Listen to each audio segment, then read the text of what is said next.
পবিত্র পানি ক্ষতের উপর পড়তেই ম্যাজিকের মতো সেটা সেরে গেল। এটা দেখে লোকটার ল্যাব সামলানো দায় হয়ে পড়ল। সে ভাবল এই পানি খেলে নিশ্চয়ই সে অমর হয়ে যাবে। তড়িঘড়ি করে এক গ্লাস পানি সে গপ গপ করে গিলে ফেলল, কিন্তু হায়, ফল হলো উল্টো। কয়েক সেকেন্ডের মধ্যেই তার শরীর কুঁচকে যেতে লাগলো, চুল পেকে সাদা হয়ে গেল।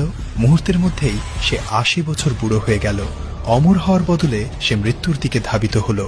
মাত্র ৩০ সেকেন্ডের মাথায় সে একটা কঙ্কালে পরিণত হলো। মরার আগে সে এক মহিলাকে সাথে করে নিয়ে যেতে চেয়েছিল, কিন্তু অন্য এক লোক এসে তাকে বাঁচিয়ে নেয়। এর ঠিক ৩০ বছর পর সেই গুহা এখন মরুভূমি হয়ে গেছে। সেখানে তৃষ্ণার্ত এক লোক এসে যখনই সেই পবিত্র পানির পেয়ালাটা ছুঁল, অমনি সে পুড়ে ছাই হয়ে গেল। তার বন্ধু ছোটু ভাবল পিপাসায় মরার চেয়ে একবার ভাগ্য পরীক্ষা করে দেখা ভালো। সে যখন পেয়ালাটা ধরল তার কিছুই হলো না। বোঝা গেল সেই হচ্ছে সেই কাঙ্ক্ষিত মহামানব বা ভাগ্যবান ব্যক্তি। পানিটা খাওয়ার পর সে যখন মাটিতে শুয়ে বিশ্রাম নিচ্ছিল, তখন ঘটল আসল চমৎকার বিষয়।